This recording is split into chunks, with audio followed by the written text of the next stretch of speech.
How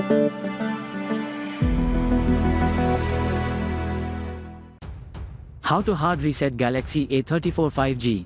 Step 1. Begin with pushing down volume down plus power button together and turn off your Samsung Galaxy A34 5G.